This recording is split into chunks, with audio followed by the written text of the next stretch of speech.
എല്ലാവർക്കും നമസ്കാരം. വേദ വിത്ത് ഹരിയിലേക്ക് സ്വാഗതം. എല്ലാവരുടെയും മനസ്സിൽ ഭക്തിയും അയ്യപ്പനാമങ്ങളും ശരണംവിളികളും നിറഞ്ഞിരിക്കുന്ന ഒരു മണ്ഡലക്കാലമാണിപ്പോൾ. ഭക്തിക്കും പ്രാർത്ഥനയ്ക്കുമൊക്കെ അതിപ്രാധാന്യം പറഞ്ഞിരിക്കുന്ന 41 ദിവസം മണ്ഡലക്കാലം. എല്ലാ ക്ഷേത്രങ്ങളിലും പ്രാർത്ഥനയ്ക്ക് അതിപ്രാധാന്യമാണ്.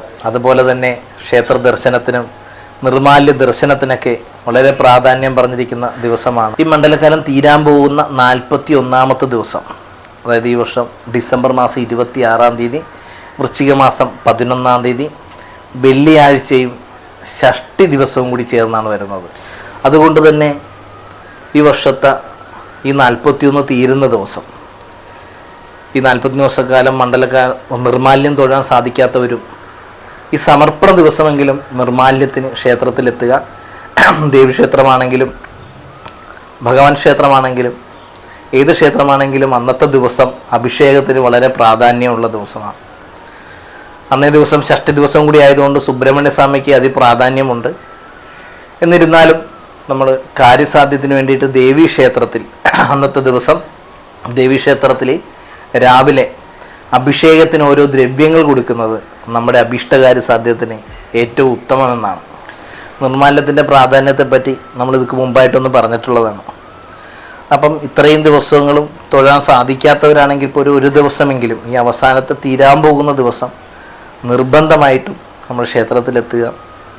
ദേവീക്ഷേത്രത്തിൽ വിശേഷമായിട്ട് ദേവീക്ഷേത്രം അതല്ല മറ്റു ക്ഷേത്രങ്ങളിലാണ് നിർമാല്യത്തിന് പോകുന്നതെങ്കിൽ പോലും ആ ക്ഷേത്രത്തിൽ അന്നേ ദിവസം കരിക്കഭിഷേകം നടത്തുന്നത് നമ്മുടെ രോഗദുരിതത്തിന് ഏറ്റവും അത്യുത്തമമാണ്. നമ്മുടെ രോഗാദി ക്ലേശങ്ങളും ഉദരവ്യാധി ഇത്യാദി രോഗങ്ങളൊക്കെ മാറാൻ ഇളനീരഭിഷേകം നടത്തിയാൽ മതിയെന്നാണ്. രാവിലെ പാലഭിഷേകം നടത്തുന്നത് സാമ്പത്തിക പുരോഗതിക്ക് ഏറ്റവും ഉത്തമമാണ്. അതേപോലെ തന്നെ തേനഭിഷേകം നമ്മുടെ സന്താനങ്ങളുടെ ബുദ്ധിവികാസത്തിനും അവരുടെ പഠന മികവിനും വാക്ചാതുര്യത്തിനൊക്കെ തേനഭിഷേകം അന്നത്തെ ദിവസം തേൻ വാങ്ങി ക്ഷേത്രത്തിൽ സമർപ്പിച്ച് രാവിലെ നിർമാല്യ ദർശനത്തിന് ശേഷം അഭിഷേക പ്രാധാന്യത്തോടുകൂടി ദർശിച്ചുകൊണ്ട് തേനഭിഷേകം നടത്തുന്ന വിദ്യാർത്ഥികളുടെ നമ്മുടെ സന്താനങ്ങളുടെ വിദ്യാപുരോഗതിക്ക് ഏറ്റവും ഉത്തമമാണ്. അതുപോലെ തന്നെ അഭിഷേകങ്ങളിൽ ഏറ്റവും പ്രാധാന്യമുള്ളതാണ് നല്ലെണ്ണ. ഒന്നാമതായി അഭിഷേകത്തിൽ ഏറ്റവും ആദ്യം അഭിഷേകിക്കുന്നത് നല്ലെണ്ണ തന്നെയാണ്. ശിരോസംബന്ധമായ രോഗശാന്തിക്കും ശത്രുദോഷ ശാന്തിക്കിട്ടും നല്ലെണ്ണ അഭിഷേകം ഏറ്റവും നല്ലതാണ്. നല്ല ശുദ്ധമായ നല്ലെണ്ണ ദേവിക്ക് അഭിഷേകിച്ച് ആ നല്ലെണ്ണ പ്രസാദമായി സ്വീകരിച്ച് നമ്മുടെ ശിരസിൽ വയ്ക്കുന്നതും അതുപോലെ തന്നെ വീട്ടിൽ സൂക്ഷിക്കുന്നതും ആ ഗൃഹത്തിൻ്റെ ഐശ്വര്യത്തിനും ശത്രുദോഷ ശാന്തിക്കുമായിട്ട് ഏറ്റവും ഉത്തമമാണ്. അതുപോലെ തന്നെ കൃതമഭിഷേകം, നെയ്യഭിഷേകം നമ്മുടെ സാമ്പത്തികപരമായിട്ടുള്ള കടബാധ്യതകൾ തീരാൻ വേണ്ടിയിട്ട് നെയ്യഭിഷേകിക്കുന്നത് ഏറ്റവും ഉത്തമമാണ്. അതുപോലെ തന്നെ ദേവീക്ഷേത്രത്തിൽ ഏറ്റവും പ്രാധാന്യമുള്ളൊരു അഭിഷേകമാണ് കുങ്കുമാഭിഷേകം. ഈ പറഞ്ഞ ദ്രവ്യങ്ങളുടെ അഭിഷേകത്തിന് ശേഷം ഭഗവതിക്ക് കുങ്കുമാഭിഷേകം ചെയ്യുന്നത് എത്ര വലിയ ശത്രുദോഷമാണെങ്കിലും ദൃഷ്ടിദോഷമാണെങ്കിലും അത് മാറി ഭഗവതിയുടെ പ്രീതി പിടിച്ചു പറ്റാനായിട്ട് ഏറ്റവും ഉത്തമമായിട്ടൊരു അഭിഷേകമാണ് കുങ്കുമാഭിഷേകം. അതും ശുദ്ധമായിരിക്കുന്ന കുങ്കുമമായിരിക്കണം അഭിഷേകത്തിന് വേണ്ടി കൊണ്ടുചെല്ലേണ്ടത്. കടകളിൽ നിന്ന് വാങ്ങിക്കുമ്പോൾ ഒറിജിനൽ മഞ്ഞൾ കുങ്കുമം എന്ന് തന്നെ പറഞ്ഞ് താഴമ്പൂ കുങ്കുമോ മഞ്ഞൾ കുങ്കുമോ എന്ന് ചോദിച്ചു വാങ്ങുക.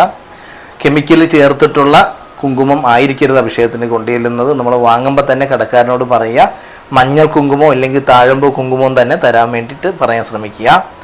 അതുപോലെ തന്നെ ഒന്നാണ് ചന്ദനം അഭിഷേകം. രാവിലെ ശുദ്ധമായ ചന്ദനം ദേവിക്ക് അഭിഷേകം ചെയ്യുന്നത് നമ്മുടെ മനോക്ലേശങ്ങളൊക്കെ മാറി മനസ്സമാധാനം ഉണ്ടാകുന്നതിനും ഗൃഹാന്തരീക്ഷം ശാന്തമാകുന്നതിനും ചന്ദനം അഭിഷേകം ഏറ്റവും ഉത്തമമാണ്. പനിനീര് അഭിഷേകം സാധാരണ എല്ലാ ക്ഷേത്രങ്ങളും ചെയ്യുന്നുണ്ട്.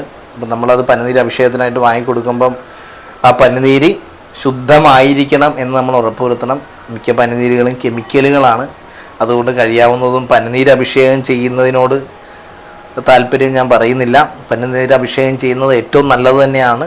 അത് ശുദ്ധമായിട്ടുള്ള പനിനീർ പൂക്കളാണ്, റോസാപ്പൂക്കളുടെ സത്തെടുത്തിട്ടുള്ള പനിനീര്.